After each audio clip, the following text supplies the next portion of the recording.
Hello, everyone, and welcome back to Be the Good podcast. I have with us here today Eric Williams. Eric, how are you? I'm doing well. How about yourself? I'm great, thank you. I'm very happy to be shedding some light on the work that you've been doing for a long time now. And it's incredible work that you're doing for the autism community. So, Project Elijah Empowering Autism is a 501c3 organization established in 2004 and named after your son, Elijah, who at the age of 3 was diagnosed with autism. Can you tell us a bit more about what inspired you to create PEEA and what your initial intention was for the organization? So great. So thanks for having me, and it's a pleasure to be here. So when I originally, PEEA just didn't start from being an organization. Elijah at the time, he was attending a public school in Philadelphia, and I was looking at where he was developing. I felt like he was far behind. And then I was like, wait, there's something that I have to do and I have to learn. I was watching an infomercial 2, 3 in the morning, and they were saying some of the classic signs of autism back then, flapping their hands, watching ceiling fans, sensitive to touch. And I woke up and I was like, wait, my son may have autism.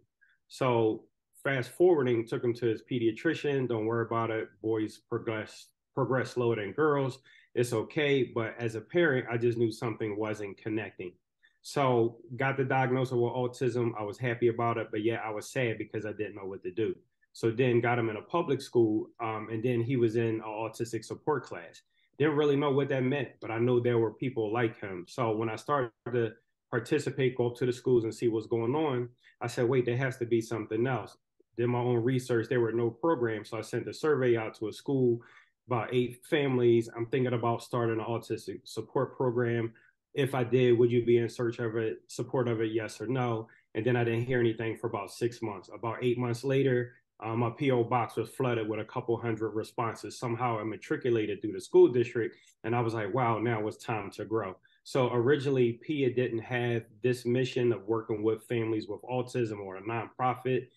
I knew nothing about that. I was just a dad that wanted to make a difference in my son's life. I wanted to learn, yet lead and grow from that experience. So PEEA was kind of birthed as like an incubator for me being a parent. And then once I saw that families wanted to program and these resources, I thought, okay, now it's time to act. So when I started programming, there was nobody showed up.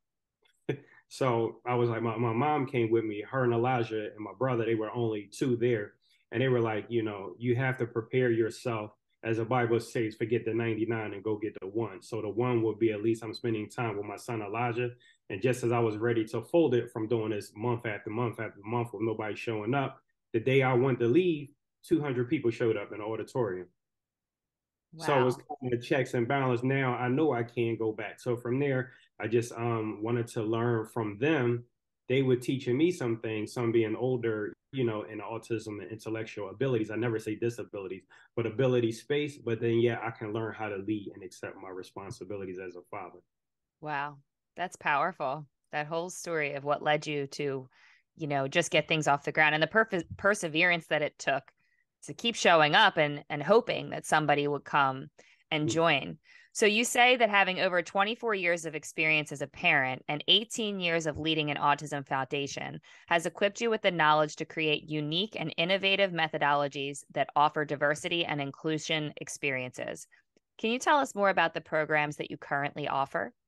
Sure. So a couple of our things I always call them big. So our main program is basketball. So we picked up a multi-year funding opportunity from the 76ers Youth Foundation. So the way I came up with all of the programs, as I mentioned, I did the support meetings. As I'm learning and teaching the families how to just accept their situation, I looked over across the auditorium and I saw there were a bunch of children with nothing to do.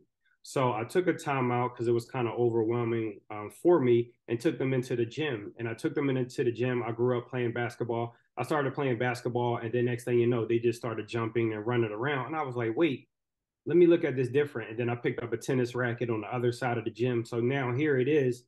All of this time that I was spending with them, I realized that the more important thing is to take care of the participants. So there's a saying that I have with autism: if you don't know someone today with autism, you soon will. So now I kind of took a killing two birds with one stone approach, meaning I could teach the parents and then yet teach my students as well. So from there, basketball has been just about our longest initiative.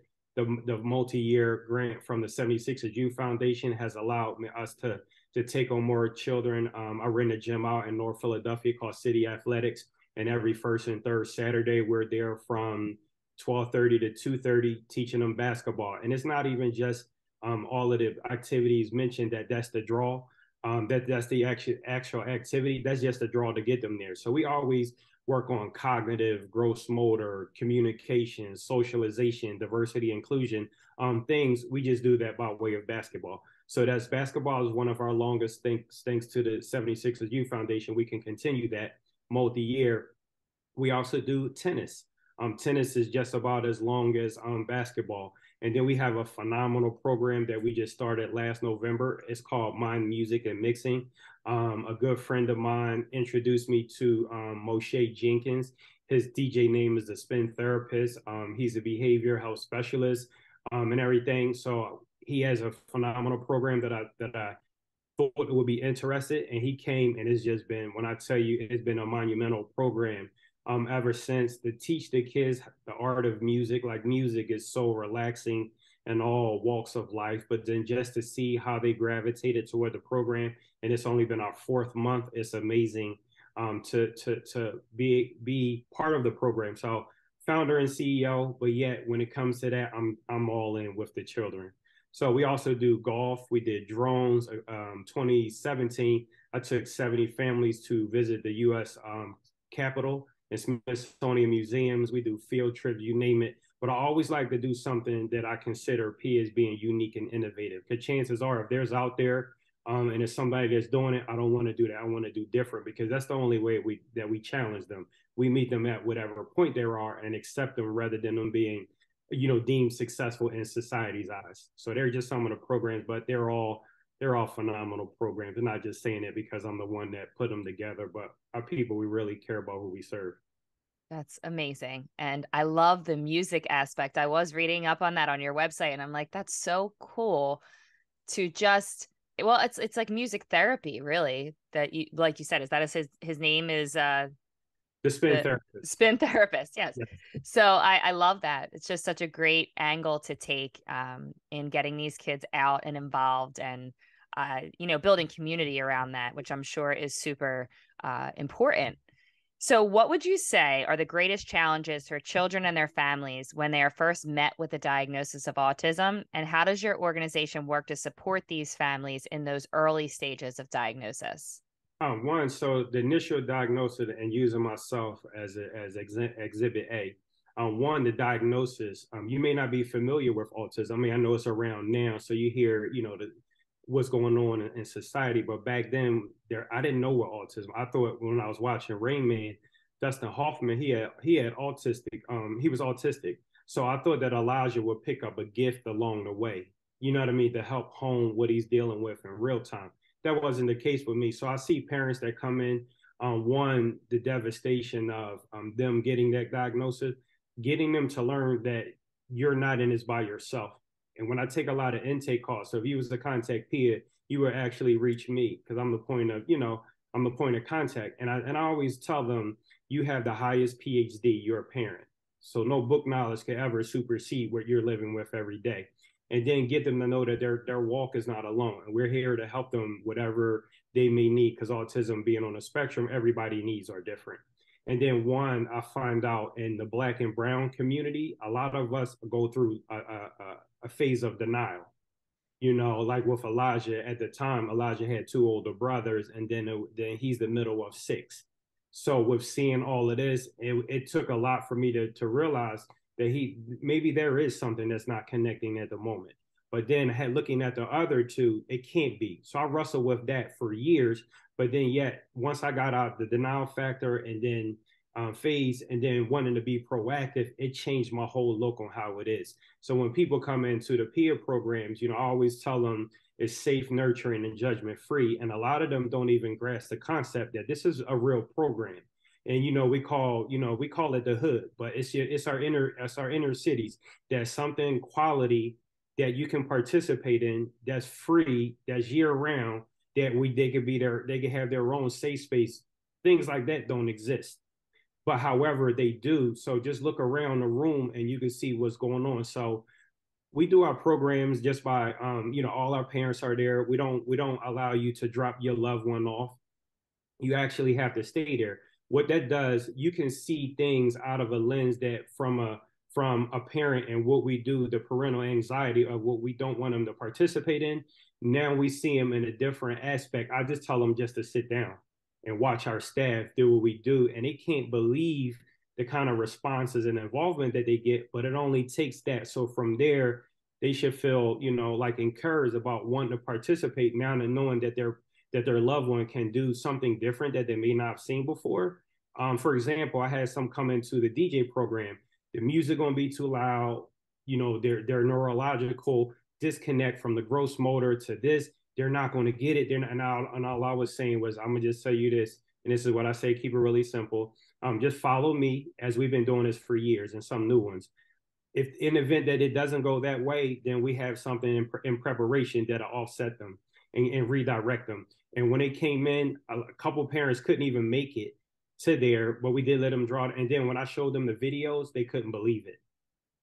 Now we incorporating music and basketball and all of these technology resources that we have and so now it gives them a sense of hope. But that's basically how we have a 101 approach. We don't do anything strategic or nothing like that. We just all care about who we serve. And it sounds like hope is really the most important ingredient of what you're trying to offer these families is community, and to understand that you're not alone in this, but also hope that all the things you thought your child couldn't do or couldn't participate in, let's just see what the possibility is in this type of environment when they're with other children who are on, maybe not the exact same level as them, but in the same type of experience. It's really powerful what you're offering. Can you tell us about the volunteers that support your mission, and how do they help enhance the power of your impact with PEEA? So one, as I just mentioned previously, we don't allow the parents to leave for security reasons, safety reasons, but the main goal is so they can participate in what's going on. So our programs are not just for the participant, but they're for the families. So when families are there and they can see, some families have been with me the entire 18 years and they still there. So when they come, the benefit of just having them there, and I introduce a new family to them, that's how PEEA grows. So you can hear me on an intake call, maybe 30 to 45 minutes, which is the average time for an intake assessment call. But however, when we get there, I can focus on what I need to do, which is, providing these resources for their loved one, but yet they can talk to other parents to see what's the benefit of them coming every day, or when I don't feel like, or we got a challenge coming across town, or no transportation, or limited resources that we have. When they hear other families saying, listen, I started the same way you did, and then this is where we grow, and he has a unique way of getting through. Don't worry about getting up on the court. You can sit down. We can, some of them, they actually started a fitness group. So while I'm doing PEEA, they know that, okay, this is a good program. They exercise, and now they're sharing their own resources. But that's the benefit of having volunteers. The parents double as volunteers. We also have a volunteer group from the Nike. So they're Nike employees from Pennsylvania, New Jersey, and in Delaware.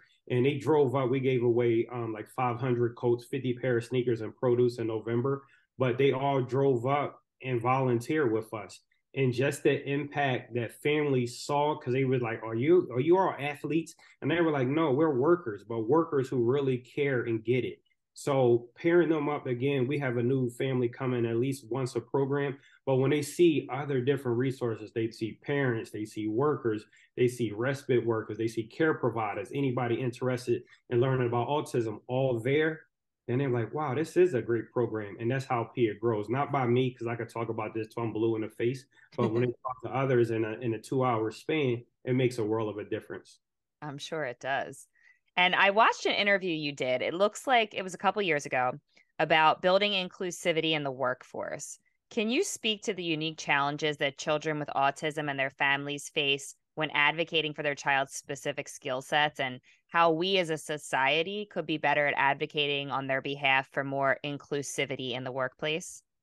Yeah, so I think so. Elijah, my son, so he's 24. He went through Drexel's Project Search, and they had a 1 year internship to where Elijah worked in like the gym, the bookstore, making IDs in a parking lot, and he did a rotation. And I think that that was really good because Elijah, if I would just gauge it, I would say he's at a first or second grade education wise. If I had to gauge it. However, his socialization and his those skills or you couldn't tell.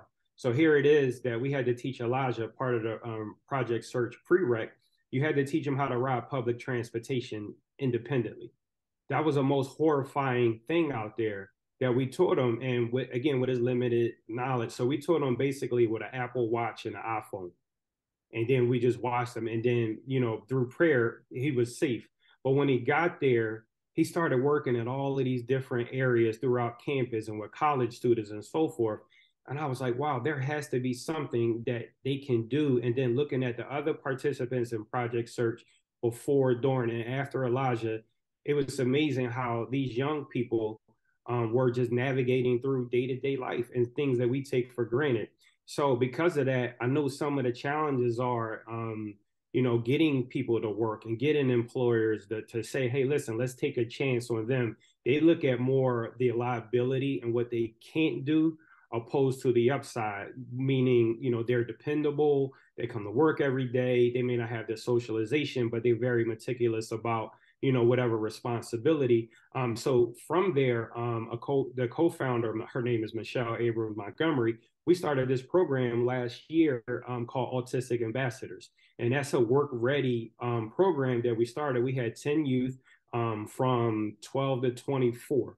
And we taught them these skills over a 6 week period, financial literacy, job readiness, and some of them couldn't actually fill out a written resume. So we videotaped them doing some of their skills and trying to get these young people jobs. So I think that we were, prior to COVID, the word was starting to get out and some employers were willing to take a chance. But when COVID, that set everything back. So now I'm trying to reposition ourselves to have these young people work in these establishments. And I'm not just talking about entry level jobs, some with some various skill sets that I think they can learn from them.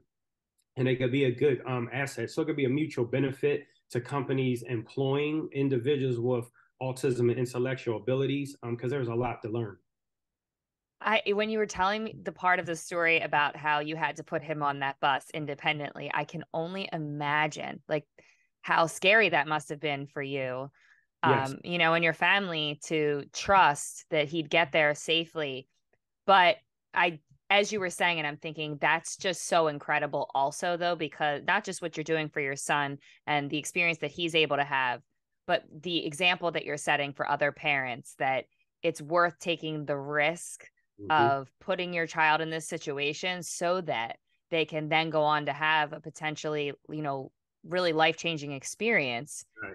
And moving into the workforce. And it's really cool to hear how that's grown too. And now the programs that you're creating going forward. I would imagine that it's really essential to the community as a whole, parents and the children alike, to just know that there's possibility out there and there are opportunities, for you to change things for your child in terms of their ability to work.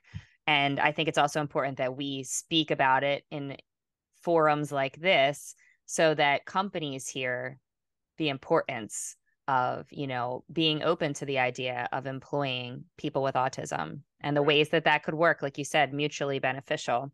So thank you for explaining all of that. And you have a self-proclaimed title of humanitarianaire, which I love. And you say that represents being rich from effort, not from fortune. Can you tell us more about that mindset and how it fuels the work that you do? Yeah, so I came up with that. So when running an organization, people that are not familiar with operating a nonprofit, they figure, because I've been doing this a long time, that I'm well off financially. The harsh reality, prior to a couple of years ago, I was paying for 100% of all PEEA programs with limited resource and some grants here and there, but it was nothing ever that I can take a salary from that I can live comfortable off because most of that goes right in as we get a top line. Our bottom line is just zeroed out in a matter of minutes, months, or maybe a year. Nothing funding ever done that until the 76ers, provided us that support. So I never do this for the money. I only do this because I'm a parent leading an organization and a population that I live with every day. So if I'm gonna be rich, I'd rather be rich from giving back, to where financially well off, because chances are if I had the money now being a later year, I have to set myself up for retirement, for 1Ks and all. And then with COVID, the financial blessings that were there, they're not there anymore. And just even being working independently, yet still don't have a salary, which I feel like I should be afforded one, but yet that doesn't cause me to stop PEEA. So again, never doing this for the money, the notoriety or the attention that it gets, knowing I do have to put myself out there because I am the face of the company along with Elijah, but I'm just happy to serve. So the humanitarian side of me, which makes me rich. That's awesome. That struck me when I saw that on your website. I love that term. And I can really relate to it being a nonprofit founder myself. Yeah. You're right. I don't know that people necessarily assume that I'm well off or anything, but I think people have assumed that there's a lot more funds available to me in the effort that I'm putting in and the work that we're doing.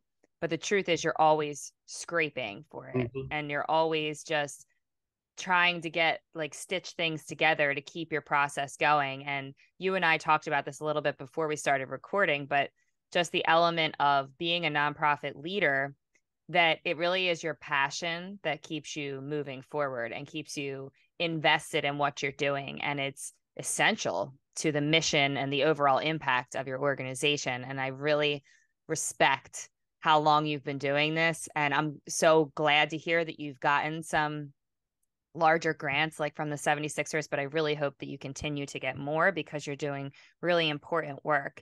And the PEEA has launched a life-changing initiative called #AutismIs365. Can you tell us more about how that initiative came to be and how it's helping to highlight your continual efforts? Sure. So I was a vendor during the school district's autism exhibit day. And we were down at the school district, which is on North Broad. And there was all of these different tables around, and you had all resources, you name it. And a parent came down and she looked at the banner and she looked at the table and she asked me a question. She said, I'm new to autism. What makes you different than all these other tables out there? And then for a split moment, and I was like, wow, like I never really like to blurt out anything just for sake of carrying on a conversation. And I was like, I couldn't answer that. So then finally I saw her right before we ended. And I said, excuse me, ma'am. I said, can I share something with you? She said, sure. I said, I have the answer to your question. What makes me different? She says, oh, it's not necessary. It's okay. I didn't mean it like that. I hope you didn't get offended. I said, no, but you really woke something up in me and you made me think. She was like, and I said, this is what separates me. I said, what separates PEEA from other organizations, we do this year round. So year round, we're always here. Not to say that the others weren't. So I was just talking about our efforts, meaning, autism is April is Autism Acceptance Month. So a lot of people just gear a lot of efforts toward there, and they do certain things. But then when you need them, the other 11 months, you can't really find them. You got to dig deep and stay connected and go on. Again, not saying that there are not, but I know we strive from May through March all the way through, and that's what makes us different.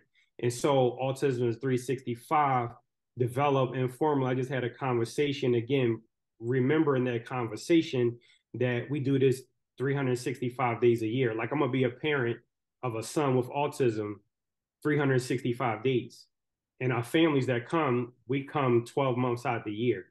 We recently just took off April. That's our way to regroup, recharge, and refocus on the next year's mission is. But I always like our families to see what else is out there. Not in comparison to PEEA, but there are other great organizations and resources out there. But if they just with PEEA, they get kind of comfortable. So that's the month to just go explore everything in addition to. Yeah. Yeah, that's cool. And on this podcast, we like to discuss the topics of community and compassion. So I'm wondering if you could first tell us what you think the greatest value of community is for those affected by autism. I know we have actually dove into this a lot. But maybe if you could just give us like an overall idea of why you really think there's so much value in creating community for families with autism. Sure. So part of the program, so PEEA, we don't have a physical building of where we do our program. So we based out of West Philadelphia. And then yet, when I was in West Philadelphia, I would have family from north, south, the northeast, or New Jersey or Delaware. They wanting to participate but couldn't make the commute. So, and they felt like, okay, if you're all in West Philly, then you only going to take families from West Philly. So, missing out on a lot of participation from other communities, we started going to different sections of the city. We'll be in West Philly. We go to all of the communities that I mentioned, and each one, every time I came, families from the ones that previous neighborhoods, they would come. And I was like, wow, wait, you talked about when we started in West Philly, you couldn't come because you lived in the Northeast or North Philly, but yet here you are. Now you connected with a family in a different community. And then we go somewhere else, those communities, they continue to come. So just building a bridge about what's going on. This isn't a West Philly thing. This isn't a North Philly thing. This isn't even a Philadelphia or Pennsylvania thing. Autism is there's no geographical or ethnicity boundaries that's going to hold one part together. So we're all just coming about. And then when you see people coming across for different areas, like the compassion that they have to just want to just share their resource, or they feel that good about like our DJ program. Our DJ, they're giving testimonies, like right, the parents are giving testimonies right in the middle of the DJ concert. We're dancing and jumping up and shaking, and the parents say, you know what, I get it. I get what you're doing. I see. And when they say that, and when they traveled across town and we share that with others, like community brings a lot of passion out. And when you're doing something relatively good, that's going to not necessarily all about benefit in a positive way, but when you see people that just come in week after week, month, years, and all of that, the community is what built us. Like I could talk about PEEA till I'm blue in the face, but when you talk to other communities, that's really where the work gets appreciated for what we do. Yeah, and it's a ripple effect of, Exactly. when you start bringing people from other places, then they're going home and saying, "Oh, there's this great organization, there's this great opportunity. If you're willing to go, then like, your child can participate." And that's yeah, it's I can see how it really has just grown over the years for you by you basically by you being your authentic self and showing up. I mean, I think that's the most important thing of the entire process of what you're doing is that you keep showing up Right. and continuing to just encourage people to know that they have a place to come to. Like you said, 365 days a year is really probably what holds it all together. Mm-hmm. So you did mention compassion, and that's the other topic we like to talk about a lot on this podcast. So can you tell us what your own definition of compassion is and how it relates to the work that you do? Just caring, rolling up your sleeve. This kind of work isn't really rewarding that others can see just yet. But then if you wrote, it's internally rewarding for me. And then that part of it just continue. Like I don't do anything different. I never change the approach in 18 years of me doing this. Not that it actually works, but it's just who I am. And I think when people see the authenticity of the individual and then yet the humanitarian side, like he's really giving back. He don't know my son or daughter or grandson or granddaughter, but yeah, how it is that he cares about them. And then when they're going through something in their day to day, if they know somebody else can gravitate and get through to their loved one, that makes them be like, wow, if he can do it, why can't I? And I kind of what we call flipping the script. So if I can do this and I didn't know them. And I say the same thing about my children. Like, how can I be a good father and do all of these things, but yet I can move a community that I don't know? And if I can't do that in my own household with my own children, then there must be a disconnect. So let me look from others that really care about that, and let me learn from others. And that's the kind of two-way approach that I like with PEEA. Like you see me doing this, I'm not doing this for to get on the news or get on this podcast or get $1 million for our funding so we could keep it going. I do it because just of the passion that I have to serve. Yeah. I always like to serve, and I don't expect anything in return. My success stories come like I got a young man who's been with me 18 years, and he now goes through Temple, the College of Intellectual Disabilities, and he's been with me the entire time. And what he does now, he texts me every morning to say good morning, Coach Eric. How are you? And what are you doing? And is there a PEEA today?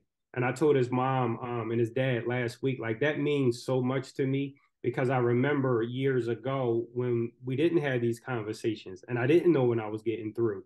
But because we relentlessly wouldn't give up, now we having a whole grown conversation about PEEA. And I can add, how are you? And then now communication is indirectly has been established. So just why we care.